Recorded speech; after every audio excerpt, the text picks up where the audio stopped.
Hi folks, welcome to Set Apart Homestead. So today's video is a little history lesson.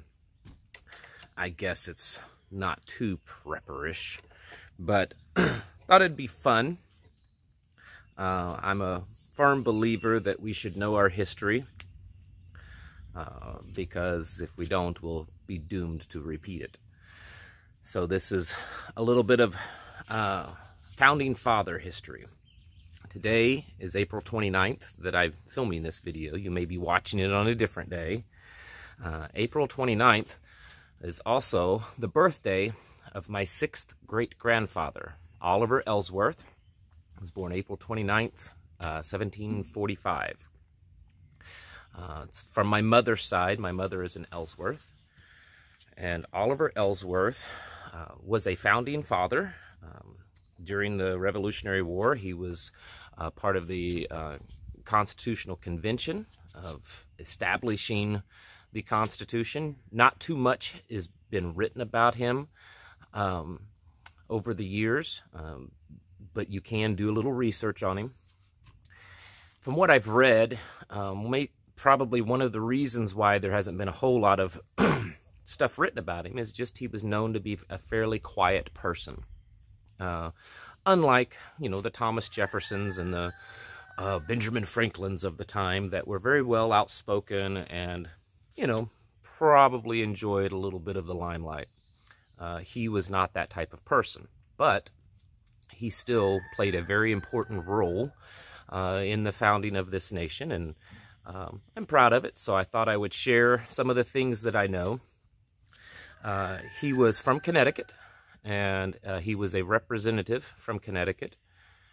He was one of the people that supported and actually wrote the Connecticut Compromise. And the Connecticut Compromise is where we get the upper and lower house, the Senate and the House of Representatives. And the House of Representatives are proportionate to the population of the states. And the Senate is proportionate to 2 per state, so that it keeps a balance, so that large population states do not hold more power than small population states, which was the original intent of that. I know that some of that has changed now, that originally, for those of you that don't know, the senators that were chosen for each state were chosen by the state themselves. Today we elect our senators by popular vote, so that has changed. He was the one that, him and another person, wrote the Connecticut Compromise. He was a Federalist, and if I had lived back then, I probably would have been an anti-Federalist. But I'm not going to hold that against him. He was also a U.S. Senator. He was the 3rd Chief Justice to the Supreme Court, appointed by George Washington. In a kind of a technicality, he was kind of the 2nd. John Rutledge was appointed by President Washington, but only served a short time because he was never confirmed by the... Ooh, bug just flew in my ear. He was never confirmed by the Senate. And so Oliver Ellsworth was then appointed by the president, and he was almost unanimously confirmed. So a little bit more history there.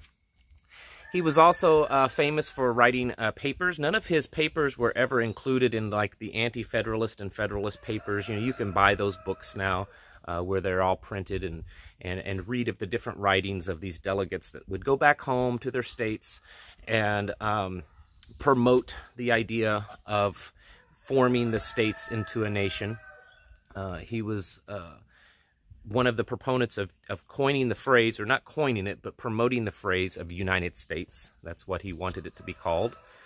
And so he would go back home and he would write articles, have them printed in the local paper.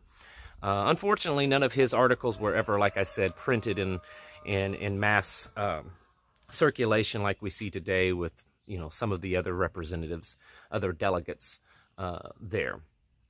He was an attorney, and which many of the delegates were attorneys. And he has a pretty interesting history. Like I said, there's not a whole lot written about him, but if you kind of dig around, He's an interesting person. He was not a signer of the Constitution, and the only reason for it is he had to go home shortly before it was approved and signed to take care of some business at home, and he was not there when they actually signed it. But he was the chair of the I'm gonna screw this one up. The committee on it just slipped my mind. It was basically the committee where they actually wrote the Constitution. Among the delegates, they formed a committee that would actually write up that document so that the phrasing and how it is said and how it appeared, he chaired that committee. And someone will jump in and probably tell me the name of that committee because it has slipped my mind. So he played a very large role in the forming of our Constitution, of how it looks, how it was written, how it was all put together, in what order. That was what that committee was to, about. Yes, the delegates would, vote on, how the president was to be established, and the Congress and the Senate and House and, the judiciary and other things like that. But it was his committee that he chaired that actually formed the Constitution into a document. And how it's set up. So he did play a very large role in forming this nation. So I think it's pretty cool that that I have that history in my family.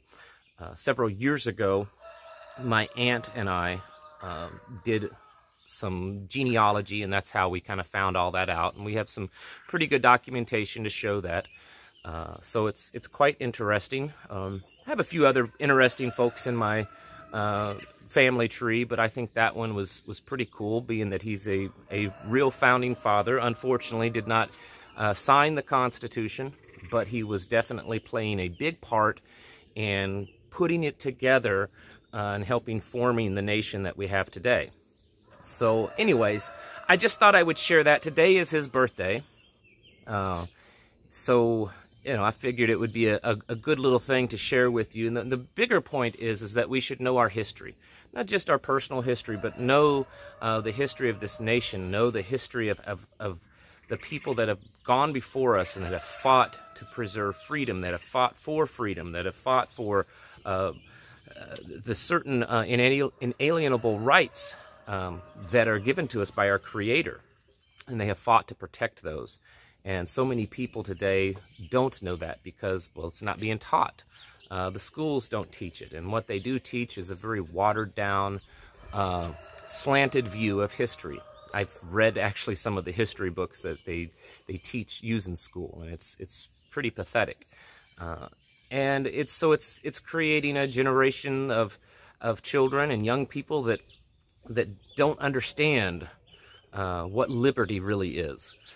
They don't understand what it took to get to where we are today, because they're told a different story, and many of these people that we look back on as being heroes of forming this nation are now being taught as being kind of bad guys.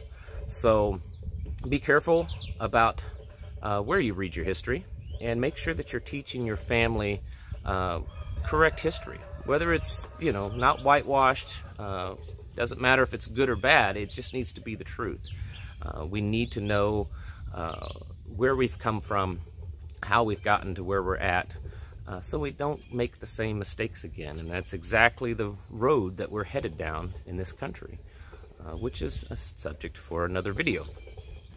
But anyways, so happy birthday to Oliver Ellsworth, my 6th great-grandfather and founding father of this nation. Hope you guys enjoyed the little bit of a history lesson. If you're bored and have nothing to do, Google his name and look him up. Did some interesting things for what little you can find out about him. All right, thank you all for watching, and I'll catch you in the next video.